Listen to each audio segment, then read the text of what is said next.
आप सभी लोगों का स्वागत है आपका अपने YouTube चैनल में, जिसका नाम है मैथ बाय चंदन शर्मा। आज का जो पेपर है वो RRB NTPC under graduate level का पेपर है, जो कि 29 अगस्त को ये पेपर हुआ है। थर्ड शिफ्ट का ये पेपर है। तो इसमें क्वांट के जो 30 महत्वपूर्ण क्वेश्चन पूछे गए हैं उनको मैं इस वीडियो में एक एक करके सॉल्व कराऊंगा। तो अगर आप इस चैनल पर पहली बार विजिट कर रहे हैं तो चैनल को ज़रूर सब्सक्राइब कर लें। वीडियो अच्छी लगे तो आप लाइक कर सकते हैं।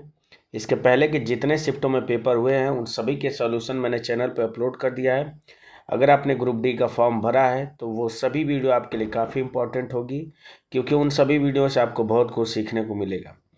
तो चलिए बिना आपका कोई भी टाइम वेस्ट किए हुए मैं वीडियो स्टार्ट करता हूँ। कह रहा है निम्न को सरल कीजिए, ट्रिग्नोमेट्री का क्वेश्चन है। तो देखिए, इसको करने का तरीका यह है कि सबसे पहले आप इसको अलग सॉल्व कर लीजिए और इसको अलग सॉल्व कर लीजिए।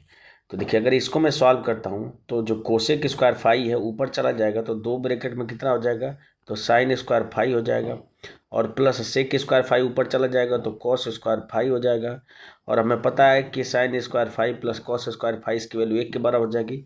तो इतनी की वैल्यू क्या निकल के आ जाएगी, तो 2 निकल के आ जाएगी। अब इसको सॉल्व कर लेते हैं।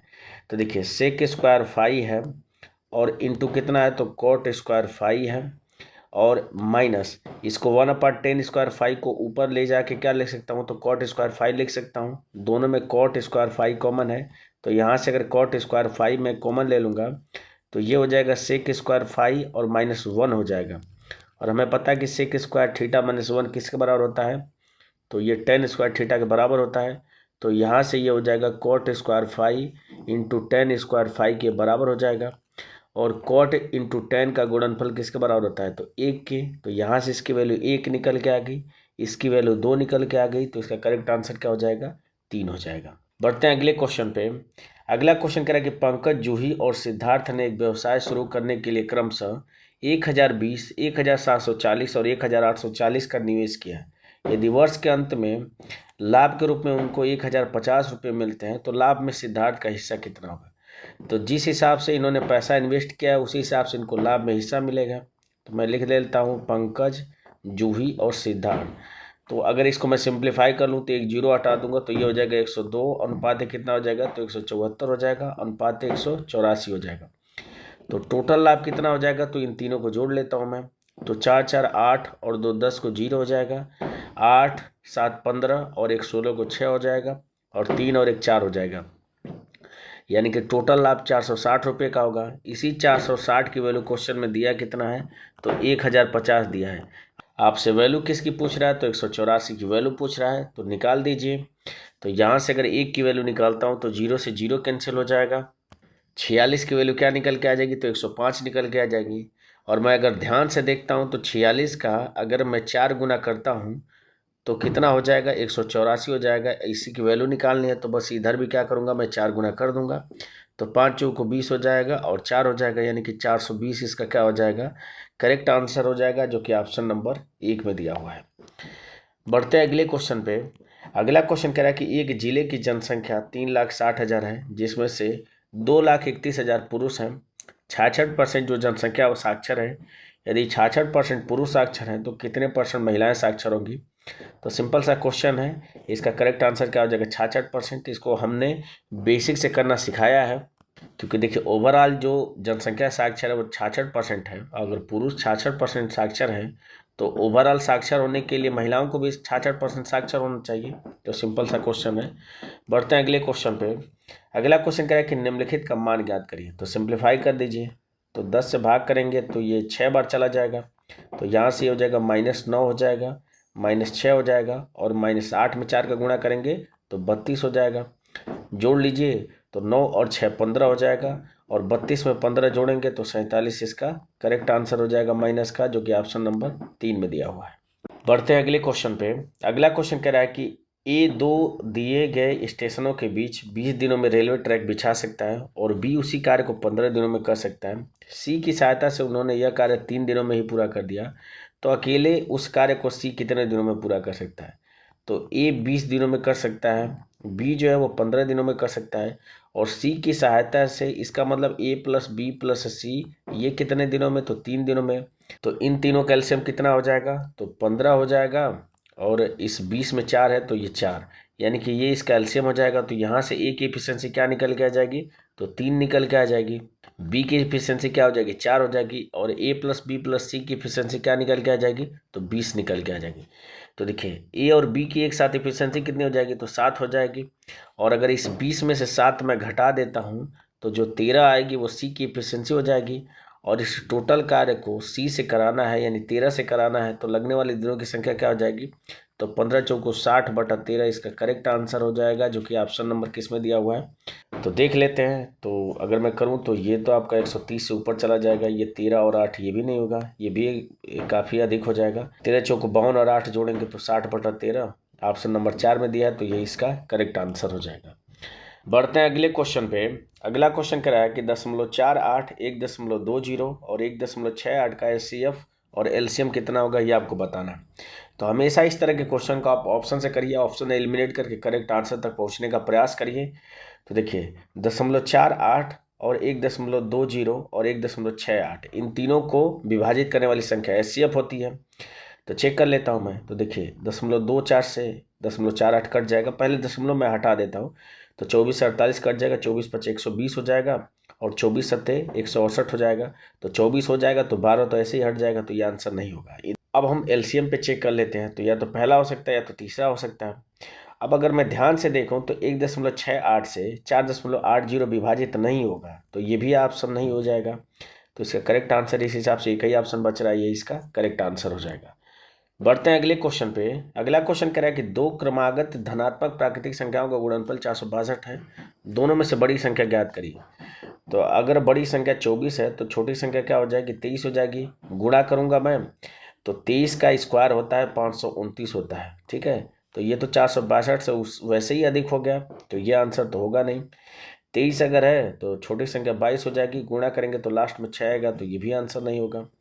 अगर बड़ी संख्या 21 है तो छोटी संख्या 20 हो जाएगी, गुणा करेंगे तो लास्ट में 0 आ रहा है, 2 तो आएगा ही नहीं। तो इस हिसाब से एक ही ऑप्शन आपका बच रहा है, ऑप्शन नंबर 1, यही इसका करेक्ट आंसर हो जाएगा। आप चेक भी कर सकते हैं। तो 22 में 21 का गुणा करेंगे तो 462 आ जाएगा, तो यही इसका करेक्ट आंसर हो जाएगा। बढ़ते हैं अगले क्वेश्चन पे।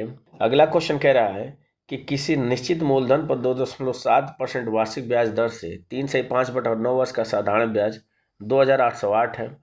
उसी मूलधन पर 9.2% वार्षिक साधारण ब्याज दर से 5 से 2/3 वर्षों में देय मिश्र धन कितना होगा।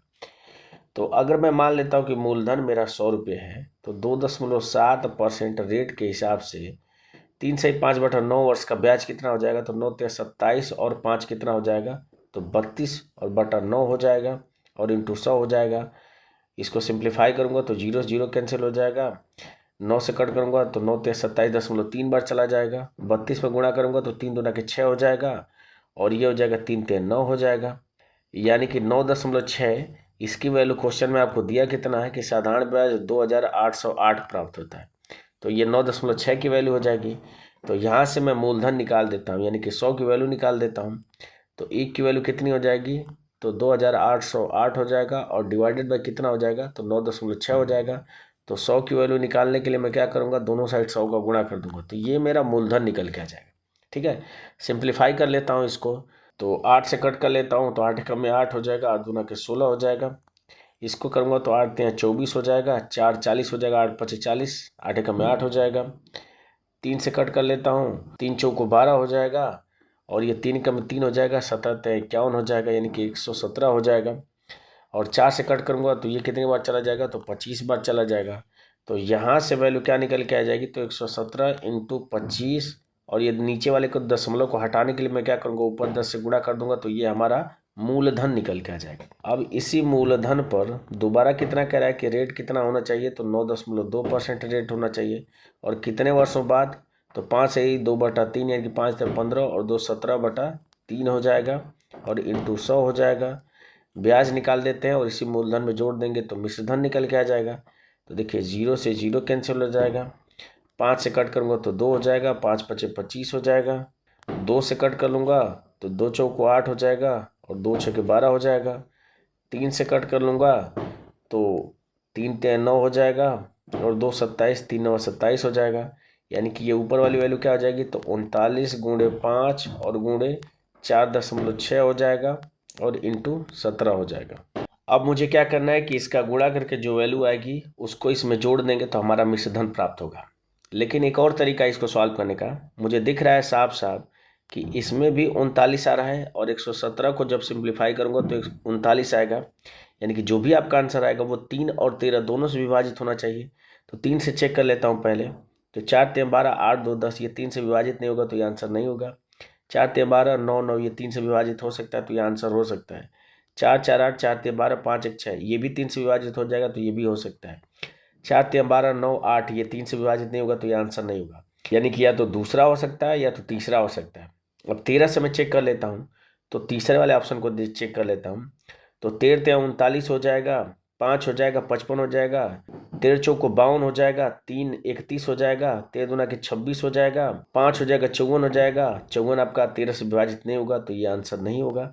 तो इस हिसाब से आपका एक ही ऑप्शन बच रहा है, ऑप्शन नंबर 2, यही इसका करेक्ट आंसर हो जाएगा। आप चेक भी कर सकते हैं, बाकी अगर आप इसको सॉल्व करेंगे तो आंसर यही आएगा, आप सॉल्व करके देख भी सकते हैं। बढ़ते हैं अगले क्वेश्चन पे। अगला क्वेश्चन कह रहा है कि यदि एक समबाहुभुज के अंतःकोणों का योग उसके बहिष्ठ कोणों के योग के 4 गुना के बराबर है तो बहुभुज के विकर्णों की संख्या कितनी होगी। तो किसी भी बहुभुज में जो अंतःकोण होते हैं और बहिष्ठ कोण होते हैं, इनका योगफल किसके बराबर होता है, तो इनका योगफल 180 अंश के बराबर होता है, ठीक है।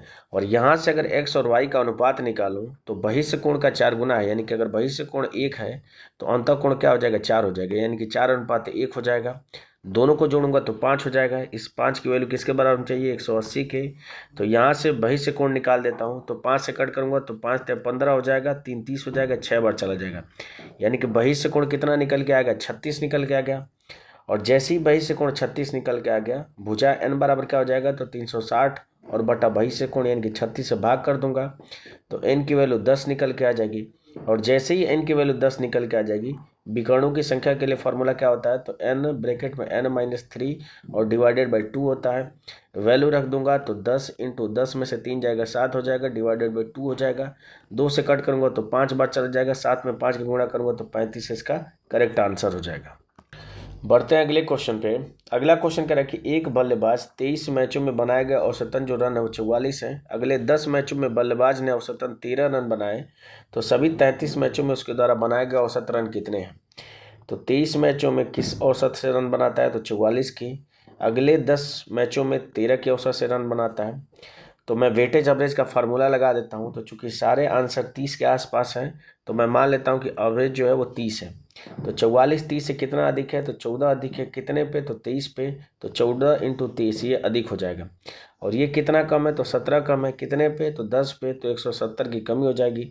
तो नेट चेंज देख लेता हूँ कि कितने का हो रहा है। तो 14 3 42 हो जाएगा, और 14 दूना का 28 और 4 कितना हो जाएगा, 32 हो जाएगा। इसमें से 170 घटा दूंगा तो ये हो जाएगा 2 हो जाएगा। 12 में से 7 जाएगा 5 हो जाएगा, 2 में से 1 जाएगा 1, यानी 152 की अभी भी अधिकता है। इसको कितने में बांट दूंगा, तो टोटल 33 पारियां हैं तो 33 में बांट दूंगा तो कितनी बार चला जाएगा, तो 5 बार अगर लेके जाऊंगा तो 3 5 15, 3 5 15 1 16, 5 बार अधिक चला जाएगा, यानी कि 4 दशमलव समथिंग करके आएगा। यानी कि जो हमने औसत 30 माना था वो 30 ना होके इससे 4 दशमलव समथिंग अधिक होगा। तो जोड़ूंगा तो 34 दशमलव समथिंग करके आएगा, और 34.61 सिर्फ ऑप्शन नंबर 3 में दिख रहा है, तो यही इसका करेक्ट आंसर हो जाएगा। बढ़ते हैं अगले क्वेश्चन पे। अगला क्वेश्चन कह रहा है कि एक मोबाइल फोन का अंकित मूल्य 30,000 है, इस पर 20% और 10% की क्रमिक छूट दी जाती है, तो अंतिम विक्रय मूल्य कितना होगा। तो अंकित मूल्य कितना है, तो 30,000 है। 20% की छूट देगा तो बचेगा कितना, तो 80%, यानी कि 8/10 हो जाएगा। और 10% की छूट देगा तो 90% बचेगा, यानी कि 9/10 हो जाएगा। सिंप्लीफाई कर लूँगा तो 0 से 0 आपका कैंसिल हो जाएगा। 8 में 9 का गुणा करूँगा तो 72 हो जाएगा। 72 में 300 का गुणा कर दूंगा तो आंसर क्या निकल के आ जाएगा, तो 0 0 3 दूना के 6 7 3 21 हो जाएगा, यानी 21,600 ऑप्शन नंबर 4 में दिया है, तो यही इसका करेक्ट आंसर हो जाएगा। बढ़ते हैं अगले क्वेश्चन पे। अगला क्वेश्चन कह रहा है कि 3 वर्ष पहले एक पिता की आयु उसके पुत्र की आयु के दोगुने से 40 वर्ष अधिक थी, तो अब से कितने वर्ष बाद उसकी आयु उसके पुत्र की आयु की दोगुनी हो जाएगी। तो अगर पिता की आयु को अगर f मानता हूँ और बेटे की आयु को अगर s मानता हूँ, तो 3 वर्ष पहले पिता की आयु कितनी हो जाएगी, तो f-3 हो जाएगी। और 3 वर्ष पहले उसके बेटे की आयु कितनी हो जाएगी, तो s-3 हो जाएगी। तो कह रहा है कि अपने पुत्र की आयु के दोगुने से 40 वर्ष अधिक है, यानी कि अगर इसका दोगुना करके 40 जोड़ देता हूँ तो पिता की आयु के बराबर हो जाता है। तो सॉल्व कर लेता हूँ। तो f माइनस 3 ये बराबर किसके हो जाएगा, तो 2s और माइनस 6 हो जाएगा और प्लस 40 हो जाएगा। सॉल्व कर लूँगा तो f बराबर कितना हो जाएगा, तो 2s हो जाएगा और माइनस 3 हो जाएगा, क्योंकि जब 3 उधर जाएगा तो प्लस हो जाएगा, 6 में से घट जाएगा, और 40 में से माइनस 3 अगर घटाएंगे तो प्लस का 37 हो जाएगा। तो देखिए पिता की आयु उसके पुत्र की आयु की दोगुनी हो जा रही है कितने वर्ष बाद, तो यहाँ पे जो वैल्यू आती है वही आंसर होता है, तो 37 इसका करेक्ट आंसर हो जाएगा। बढ़ते हैं अगले क्वेश्चन पे। अगला क्वेश्चन कह रहा है कि निम्न को सरल कीजिए। तो सिंप्लीफाई कर देता हूँ मैं। तो चूंकि ऑप्शन में कहीं पे भी एक्स स्क्वायर नहीं है तो सिर्फ मैं एक्स की कोफिशिएंट को चेक करूँगा। तो यहाँ पे देखिए प्लस माइनस माइनस हो जाएगा, यहाँ पे प्लस माइनस माइनस होगा, यानी कि जो भी 117 होगा वो माइनस में होगा। तो ये और ऑप्शन नंबर 4 ये दोनों आंसर तो नहीं हो सकते क्योंकि इसमें प्लस में दिया है। बाकी कांस्टेंट वैल्यू को चेक करूँ तो यहाँ पे देखिए प्लस होगा और माइनस माइनस प्लस होगा, यानी कि 120 प्लस का आएगा जो कि ऑप्शन नंबर 2 में दिया है, तो यही इसका करेक्ट आंसर होगा। बढ़ते हैं अगले क्वेश्चन पे। अगला क्वेश्चन कह रहा है कि 10 छात्रों द्वारा प्राप्त अंक नीचे दिए गए हैं। कह रहा है कि आंकड़ों का बहुलक कितना होगा। तो बहुलक वो संख्या होती है जिसकी बारंबारता सबसे अधिक हो या जो सबसे अधिक बार आया हो। तो चेक कर लीजिए। तो 12 एक बार, 2 बार और 3 बार आया है। 14 कितनी बार आया है, तो 1 बार आया है, तो 1 हो जाएगा। 11 कितनी बार आया है, तो 2 बार आया है, तो 2 हो जाएगा। और 13 कितनी बार आया है, तो 1 बार आया है। तो सबसे अधिक बार 12 आया है, तो 12 ही क्या हो जाएगा, इसका बहुलक हो जाएगा। बढ़ते हैं अगले क्वेश्चन पे। अगला क्वेश्चन कह रहा है कि किसी व्यक्ति को 1 रुपये में 6 नींबू बेचने पर 30% की हानि होती है, तो 5% का लाभ अर्जित करने के लिए उसे 1 रुपये में कितने नींबू बेचने होंगे। तो देखिए 6 नींबू बेचने पर 30% की हानि होती है, इसका मतलब 17% मिलता है। और ये बेच कितने में रहा, तो 1 रुपये में बेच रहा है। आगे देखिए कि 1 रुपये में कितने नींबू बेचता है कि उसे कितना लाभ होना चाहिए, तो 5% का लाभ होना चाहिए, यानी कि 105% की वैल्यू आपसे पूछ रहा है। तो इसमें ध्यान देने वाली बात क्या है कि आपको क्या होगा कि जो नींबू की संख्या होगी वो कम होगी, क्योंकि उसको लाभ अर्जित करना है। क्योंकि अगर 6 नींबू बेच रहा था तो 30% की हानि हो रही है, इसका मतलब कम नींबू बेचेगा तब जाके उसको लाभ होगा। तो इसमें बस क्या करेंगे कि इस 105% की वैल्यू 6 हो जाएगी, इस 70% की वैल्यू निकालनी पड़ेगी, यानी कि ये क्या हो जाएगा, तो 6/105 हो जाएगा और इंटू 70 से गुणा कर देंगे, तो यही हमारा आंसर हो जाएगा। सिंप्लीफाई कर लेता हूँ। तो 7 से कट करूँगा तो 10 बार चला जाएगा, और ये 7 एकम में 7 हो जाएगा, 7 पचे 35 हो जाएगा। 5 से कट करूँगा तो 5 ते 15 हो जाएगा, 5 दूना के 10 हो जाएगा। 3 से कट करूँगा तो 3 दूना के 6 हो जाएगा। तो 2 में 2 का गुणा करूँगा तो 4 नींबू बेचने पर उसको 5% का लाभ होगा, जो कि ऑप्शन नंबर 4 में दिया हुआ है। बढ़ते हैं अगले क्वेश्चन पे। अगला क्वेश्चन करेगा कि 16.8 सेंटीमीटर व्यास वाले एक गोले का आयतन सेंटीमीटर क्यूब में ज्ञात करिए तथा उसका उत्तर दशमलव के 2 स्थान तक आपको बताना है। तो गोले का जो आयतन होता है वो होता है 4/3 होता है और पाई आर क्यूब होता है। बस वैल्यू रख दीजिए। तो 4/3, पाई की वैल्यू 22/7 रखनी है, इंटू रेडियस कितनी हो जाएगी, तो 16.8 अगर व्यास है तो त्रिज्या क्या हो जाएगी, इसकी आधी हो जाएगी। तो आधी करेंगे तो 8.4 हो जाएगा। तो 8.4 इंटू 8.4 इंटू 8.4 हो जाएगा। सिंप्लीफाई कर लीजिए। तो 7 से कट करूँगा तो 7 एकम में 7 हो जाएगा, 1 14 हो जाएगा, 7 दूना के 14 हो जाएगा। 3 से कट करूँगा तो 3 चौको 12 हो जाएगा, यानी कि 0.4 हो जाएगा। चूँकि आंसर आपको दशमलव के 2 स्थान तक बताना है, इसका मतलब इसको सॉल्व करना ही पड़ेगा। देखिए 84 का स्क्वायर कितना हो जाएगा, तो ये हो जाएगा 4 चौको 16 को 6 हो जाएगा, एक कैरी हो जाएगा, 8 चौको 32 दूना के 64 और एक 65, यानी कि 5 हो जाएगा, 6 हो जाएगा। और 8 में 8 का गुणा करेंगे 64, 64 और 6 कितना हो जाएगा, तो 70 हो जाएगा, यानी ये इसका स्क्वायर हो जाएगा। 2 स्थान पर दशमलव हो जाएगा। अब इधर करूँ तो 4 चौको 16 हो जाएगा, तो 16 से गुणा कर लेता हूँ तो ये कितना हो जाएगा, तो 16 छक्का 96 हो जाएगा, 9 होगा, 16 पचे 80, 80 और 9 कितना हो जाएगा, तो 89, 8 हो जाएगा। और 16 सत्ते कितना हो जाएगा, तो 112 हो जाएगा। 3 स्थान पर दशमलव लगा दूंगा तो 112.896 हो जाएगा। बस इसमें क्या करूँगा, 22 से गुणा कर दूंगा। तो 2 से गुणा करूँगा तो ये हो जाएगा 6 दूना के 12 हो जाएगा, और 9 दूना के 18 एक 19 हो जाएगा, 8 दूना के 16 एक 17 हो जाएगा, 2 दूना के 4 एक 5 हो जाएगा, और 11 दूना के 22 हो जाएगा। 3 स्थान पर दशमलव हो जाएगा। अब बस इसमें 11 का गुणा कर लीजिए, आपका आंसर निकल के आ जाएगा। तो ये हो जाएगा 2 हो जाएगा, 9 2 11 को 1 हो जाएगा, 9 7 16 एक 17 को 7 हो जाएगा, 7 5 12 एक 13 को 3 हो जाएगा, 5 2 7 और 1 8 हो जाएगा, 2 2 4 हो जाएगा, और ये 2 हो जाएगा। 3 स्थान पर दशमलव करेंगे तो 2483.71 2483.7 एक ऑप्शन नंबर 2 में दिख रहा है, तो यही इसका करेक्ट आंसर हो जाएगा। अगर इसमें ये दशमलव के 2 स्थान तक नहीं बताता, अगर एग्जैक्ट वैल्यू बताता, तब इसको हम आसानी से सॉल्व कर सकते थे डिविजिबिलिटी रूल से। पर यहाँ पे आपको अप्रोक्सीमेट आंसर बता रहा है और ऑप्शन आपके बहुत करीब करीब हैं, तो इसलिए इसको सॉल्व करना ही पड़ेगा। बढ़ते हैं अगले क्वेश्चन पे। अगला क्वेश्चन कह रहा है कि यदि किसी आयत के परिमाप और लंबाई के बीच का जो अनुपात है वो 3:1 है, यदि आयत का क्षेत्रफल 180.5 सेंटीमीटर स्क्वायर है, तो आयत की चौड़ाई ज्ञात करिए। तो अगर मैं इसमें अनुपातिक संबंध x मान देता हूँ, तो परिमाप 3x हो जाएगा, लंबाई कितनी हो जाएगी, x हो जाएगी। तो परिमाप 3x बराबर क्या हो जाएगा, 2 ब्रैकेट में लंबाई और प्लस चौड़ाई हो जाएगी, चौड़ाई को b में मानता हूँ तो यहाँ से वैल्यू क्या निकल के आ जाएगी, तो 2x अगर 3x में से घटा देंगे तो x बराबर कितना हो जाएगा, 2b हो जाएगा।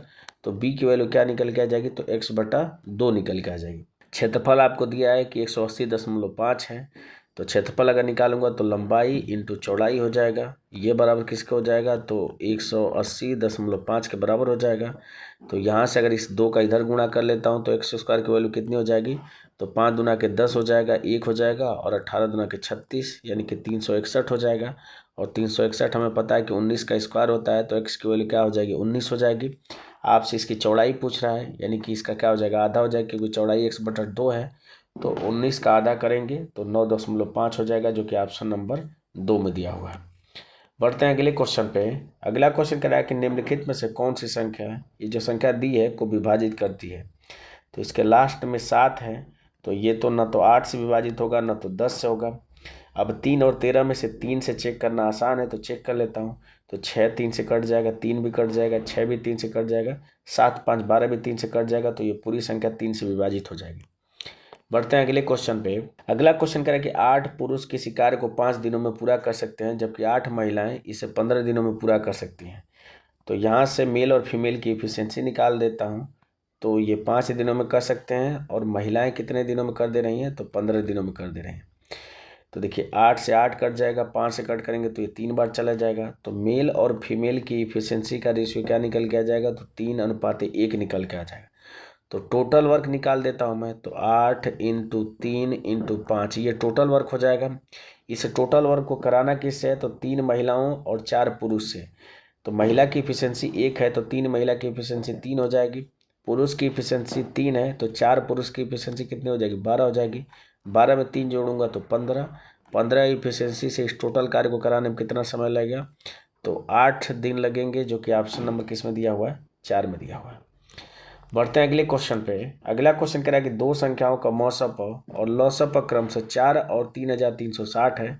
यदि उनमें से एक संख्या 96 है, तो दूसरी संख्या कितनी होगी। तो हमें पता है कि पहली संख्या इंटू दूसरी संख्या ये बराबर किसके होता है, तो LCM इंटू HCF के बराबर होता है। बस इसी पे रख के दूसरी संख्या आप निकाल दीजिए।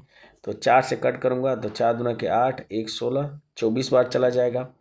12 से कट कर लेता हूँ तो 12 दूना के 24 हो जाएगा, 12 दूना के 24 हो जाएगा, 6 3 9 96 हो जाएगा, 12 8 96, 8 बार चला जाएगा, इनके 280 हो जाएगा। 2 से कट कर लेता हूँ तो 140 क्या हो जाएगी, दूसरी संख्या हो जाएगी, जो कि ऑप्शन नंबर 3 में दिया हुआ है। बढ़ते हैं अगले क्वेश्चन पे। अगला क्वेश्चन कह रहा है कि 84 किलोमीटर प्रति घंटा की चाल से चलने वाली एक बस एक यात्रा को 6 घंटे में पूरी करती है। समान दूरी को अगर 12 घंटे में तय करना है तो उसकी चाल कितनी होनी चाहिए। तो देखिए जो दूरी है वो फिक्स है, तो यहाँ से दूरी अगर निकालूंगा तो 84 × 6 हो जाएगी। इसी दूरी को 12 घंटे में तय करना है, तो स्पीड क्या होनी चाहिए, तो बस इसको सॉल्व कर दीजिए। तो 6 दूना के 12 हो जाएगा, और 2 से कट करूँगा तो ये 4 और 2, यहाँ से उसकी स्पीड क्या होनी चाहिए, 42 किलोमीटर प्रति घंटा होनी चाहिए, जो कि ऑप्शन नंबर 1 में दिया है। आप बिना सॉल्व के भी इस क्वेश्चन को बता सकते थे कि 6 घंटा में तय करने के लिए उसकी स्पीड 84 किलोमीटर प्रति घंटा है, तो समय अगर दोगुना लगेगा तो स्पीड क्या हो जाएगी, आधी हो जाएगी। तो 84 का आधा करेंगे तो 42, इसका उस तरीके से भी करेक्ट आंसर हो जाएगा। बढ़ते हैं अगले क्वेश्चन पे। अगला क्वेश्चन कह रहा है कि M और N एक व्यवसाय शुरू करते हैं। M जो है वो 2 महीने के लिए N के निवेश से 33,000 अधिक निवेश करता है, और N 7 महीने के लिए निवेश करता है। कुल लाभ 1815 में से M का हिस्सा N के हिस्से से 605 अधिक है, तो M द्वारा निवेशित पूंजी कितनी होगी। तो मैं मान ले रहा हूँ कि N द्वारा जो निवेशित पूंजी N है, तो M द्वारा कितना हो जाएगा, तो इससे 33,000 अधिक है, तो 33,000 प्लस N हो जाएगा। अब ये कितने महीने के लिए निवेश करता है, तो 2 महीने के लिए, और N कितने महीने के लिए निवेश करता है, तो 7 महीने के लिए। तो ये क्या हो जाएगा, इनके निवेश का अनुपात हो जाएगा। तो इस तरह के क्वेश्चन मैंने कराया है। डायरेक्ट यहाँ से इन दोनों को जोड़ दूंगा मैं, तो 7n और 2n कितने n हो जाएंगे, 9n हो जाएगा, और प्लस हो जाएगा 2 इंटू 33,000 हो जाएगा, डिवाइडेड बाई, अगर अंतर निकाल देता हूँ तो 2 इंटू 33,000 हो जाएगा, और माइनस कितना हो जाएगा, क्योंकि 2n में से 7n माइनस होगा तो कितना हो जाएगा, तो 5n हो जाएगा। ये बराबर किसके हो जाएगा, तो टोटल लाभ 1815 का है, और m का हिस्सा n के हिस्से से कितना अधिक है, तो 605 अधिक है। ये इसका कितने गुना है, तो दिख रहा है कि 3 गुना है, तो 3/1 हो जाएगा। अब इसका तिर्यक गुणा करके हम क्या करेंगे, n की वैल्यू निकाल देंगे। तो देखिए 9n हो जाएगा, और यहाँ से 5 × 15n हो जाएगा, तो 9 में 15 जोड़ देंगे तो कितना हो जाएगा, तो 24n हो जाएगा। इस 24n की वैल्यू किसके बराबर हो जाएगी, तो 2 इंटू 33,000 हो जाएगा, और 3 में से 1 घट जाएगा तो 2 हो जाएगा। तो सॉल्व कर लीजिए, तो देखिए 2 इंटू 2 4 हो जाएगा, कट करूँगा तो ये 6 बार चला जाएगा, 3 से कट करूँगा तो ये 3 दूना के 6 हो जाएगा, ये कितना हो जाएगा, तो 11, 1 2 3 0 हो जाएगा। 2 से कट कर लूँगा तो 2 5 10 हो जाएगा, 2 5 10 यानी कि 5500 हो जाएगा। तो n की वैल्यू यहाँ से क्या निकल के आ गई, 5500। आपसे m द्वारा निवेशित पूंजी पूछ रहा है, तो बस इसमें क्या करिए, 5500 जोड़ दीजिए, तो 33,000, और इसमें अगर मैं 5500 जोड़ दूंगा तो आंसर क्या हो जाएगा, तो 38,500 इसका करेक्ट आंसर हो जाएगा, जो कि ऑप्शन नंबर किस में दिख रहा है, ऑप्शन नंबर 3 में दिख रहा है। बढ़ते हैं अगले क्वेश्चन पे। अगला क्वेश्चन कह रहा है कि 50 पुस्तकों का विक्रय मूल्य 15 पुस्तकों के क्रय मूल्य के बराबर है, तो लाभ या हानि प्रतिशत बताइए। तो 50 पुस्तकों का जो सेलिंग प्राइस है ये बराबर है 15 पुस्तकों के सीपी के बराबर है। तो यहाँ से मैं अगर एसपी और सीपी का रेशियो निकाल दूँ तो कितना हो जाएगा, तो 15/50 हो जाएगा। इसको सिंप्लीफाई करूँ तो 5 × 15 और 5 दाम में 50, यानी कि 10 रुपये का खरीद के ला रहा है और 3 रुपये में बेच रहा है, तो 7 रुपये की हानि हो रही है, कितने पे, 10 पे। प्रतिशत हानि पूछ रहा है तो 100 से गुणा कर दूंगा, तो 0 से 0 कैंसिल हो जाएगा, यानी कि 70 रुपये की क्या हो जाएगी, उसको हानि होगी, जो कि ऑप्शन नंबर 4 में दिया है। बढ़ते हैं अगले क्वेश्चन पे। अगला क्वेश्चन कह रहा है कि 81 और 36 का मध्यानुपाती ज्ञात करिए। तो सिंपल सा इन दोनों को गुणा करके रूट ले लीजिए, तो 81 × 36 हो जाएगा। 81 का रूट लेंगे तो 9, 36 का हो जाएगा 6, 9 में 6 का गुणा करेंगे तो 54 इसका आंसर हो जाएगा। बढ़ते हैं अगले क्वेश्चन पे। अगला क्वेश्चन कह रहा है कि ट्रेन ए स्टेशन एम से 6:40 पर निकलती है और उसी दिन 3:40 पर स्टेशन एन पर पहुंचती है। ट्रेन बी एन से 8:40 पर निकलती है और उसी दिन 2:40 पर एम पर पहुंचती है, तो ट्रेन ए और बी के मिलने का समय कितना होगा। तो इस तरह के भी क्वेश्चन मैंने बहुत कराए हैं, ये हर शिफ्ट में पूछेंगे इस तरह के क्वेश्चन। तो चूंकि मैं दूरी मान लेता हूँ कि डी है, तो यहाँ से ए की स्पीड क्या निकल के आ जाएगी, तो इस डी दूरी को कितने समय में तय कर रहा है, तो 6 6 12 यानी कि 6 इधर और 3 इधर, यानी कि 9 घंटे में। तो D/9 क्या हो जाएगी, ए की स्पीड हो जाएगी। बी की स्पीड क्या हो जाएगी, तो बी द्वारा लिया गया समय कितना है, तो 8 4 12, 4 और 2 6, यानी कि 6 घंटा लग रहा है, तो D/6 क्या हो जाएगा, ये बी की स्पीड हो जाएगी। अब देखिए जो ए है वो बी से 2 घंटा पहले चलता है, तो अगर ये 9 घंटा लेता तो टोटल दूरी तय कर लेता, तो 2 घंटा पहले चला है, इसका मतलब कुछ दूरी तय किया गया होगा इसके द्वारा। तो बची दूरी क्या हो जाएगी, तो D/9 के हिसाब से अगर ये 7 घंटे और चलता तो इतनी दूरी बच जाएगी। अब इस दूरी को तय किससे करना है, तो ए और बी दोनों एक दूसरे के विपरीत जा रहे हैं, तो इनकी स्पीड क्या हो जाएगी, जुड़ जाएगी। तो D/9 हो जाएगा और प्लस T/6 हो जाएगा। बस इसको सॉल्व कर देंगे तो लगने वाला समय निकल के आ जाएगा। तो ये हो जाएगा 7D हो जाएगा बटा 9 हो जाएगा, और ये कितना हो जाएगा, तो इन दोनों का एलसीएम हो जाएगा 18 हो जाएगा। 9 दूना के 18 हो जाएगा, 6 3 18 हो जाएगा। तो जोड़ूंगा तो 7D हो जाएगा इंटू 18 हो जाएगा, और डिवाइडेड बाई 9 इंटू 3 और 2 5D हो जाएगा। तो 9 दूना के 18 हो जाएगा, डी से डी कट जाएगा, 7 दूना के 14 बटा कितना हो जाएगा, 5 हो जाएगा। इसको सिंप्लीफाई करूं तो 5 दूना के 10 यानी कि 2 घंटा, और 4/5 घंटा, इसको मिनट में बदलूंगा तो 60 से गुणा कर दूंगा, तो 5 से कट करूँगा तो 12, 12 में 4 गुणा करूँगा तो 48, यानी कि 2 घंटा 48 मिनट बाद क्या करेंगे, ये मिलेंगे। किसके, जो बाद में चला है। तो 8:40 पे बी चला है, इसके कितने, तो 2 घंटा 48 मिनट बाद मिलेंगे, तो इसमें 2 घंटा 48 मिनट जोड़ दूंगा मैं, तो ये हो जाएगा 8 हो जाएगा, 4 4 8 हो जाएगा, और 80 में से अगर मैं 60 घटाऊँगा तो ये 2 हो जाएगा, और 8 2 10 और 1 11 हो जाएगा, यानी कि 11:28 पे ये मिलेंगे, जो कि ऑप्शन नंबर 3 में दिया हुआ है। बढ़ते हैं अगले क्वेश्चन पे। अगला क्वेश्चन कह रहा है कि 75 का 65% 35 के 3/5 से कितना अधिक है। तो 75 का 65% निकाल देता हूँ, तो 65 बटा कितना हो जाएगा, 100 हो जाएगा। तो 25 × 75 हो जाएगा, 25 चौको 100 हो जाएगा। गुणा कर लेता हूँ, तो 5 × 15 हो जाएगा, 6 × 18 19 हो जाएगा, डिवाइडेड बाई 4 हो जाएगा। तो 4 चौको 16 हो जाएगा, 3 35 हो जाएगा, 4 बटे 32, 3 30 हो जाएगा, 7 28, 2 20, 4 25 20, यानी कि 48.75 हो जाएगा। और 35 का 3/5 कितना हो जाएगा, तो 5 7 35, यानी कि 7 3 21 हो जाएगा। बस इसमें से 21 घटा दूंगा तो मेरा आंसर निकल के आ जाएगा। तो ये हो जाएगा 7 5 हो जाएगा, 8 में से 1 जाएगा 7 हो जाएगा, 4 में से 2 जाएगा 2, यानी कि 27.75 इसका करेक्ट आंसर होगा, जो कि ऑप्शन नंबर 3 में दिया है। बढ़ते हैं अगले क्वेश्चन पे। अगला क्वेश्चन कह रहा है कि निम्नलिखित का मान कितना होगा। तो 400 का रूट हो जाएगा 20 हो जाएगा, 289 17 का स्क्वायर होता है, रूट लेंगे तो 0.17 हो जाएगा। और 784 28 का स्क्वायर होता है, रूट लेंगे तो कितना हो जाएगा, तो 2.8 हो जाएगा। तो सॉल्व कर देता हूँ, तो ये हो जाएगा 20.17, इसमें से 2.8 घटा दूंगा, तो ये हो जाएगा 7 हो जाएगा, 11 में से 8 जाएगा 3 हो जाएगा, 9 में से 2 जाएगा तो 7 हो जाएगा, और ये 1 हो जाएगा, यानी कि 17.37 इसका करेक्ट आंसर होगा, जो कि ऑप्शन नंबर 1 में दिया है। बढ़ते हैं अगले क्वेश्चन पे। अगला क्वेश्चन कह रहा है कि निम्नलिखित का मान ज्ञात करिए। तो सिंप्लीफाई कर दीजिए। तो सबसे पहले इन दोनों को सॉल्व करते हैं। तो 5 × 15 हो जाएगा, 4 × 12, 15 में से 12 जाएगा, 3 बटा कितना हो जाएगा, 20 हो जाएगा। और प्लस कितना हो जाएगा, तो 6 और 5 11 हो जाएगा। तो 6 ऊपर चला जाएगा, 11 नीचे हो जाएगा। अब इन दोनों का एलसीएम लूँगा तो 220 इनका एलसीएम हो जाएगा। अगर ध्यान से देखता हूँ ऑप्शन पे, तो 220 सिर्फ ऑप्शन नंबर 2 में नीचे दिख रहा है, तो ये इसका करेक्ट आंसर हो जाएगा। आप एग्जैक्ट वैल्यू भी निकाल सकते हैं, तो ये हो जाएगा 33 हो जाएगा। और 11 से भाग करें तो 20 में 6 का गुणा करेंगे तो 120 हो जाएगा। 120 में 33 जोड़ेंगे तो 153/220 इसका एग्जैक्ट आंसर होगा, जो कि ऑप्शन नंबर 2 में दिया हुआ है। बढ़ते हैं अगले क्वेश्चन पे। अगला क्वेश्चन कह रहा है कि यदि 3 ट्राउजर की खरीद पर 1 ट्राउजर मुफ्त दी जाती है तो प्रभावी छूट कितनी होगी। तो 1 फ्री मिल रहा है, टोटल उसकी जेब से 4 जा रहा है, प्रतिशत छूट पूछ रहा है, तो 100 से गुणा कर दूंगा। तो 4 से कट करूंगा तो 25 बार चला जाएगा, तो 25% की क्या हो जाएगी, प्रभावी छूट हो जाएगी। बढ़ते हैं अगले क्वेश्चन पे, और ये इस वीडियो का लास्ट क्वेश्चन है।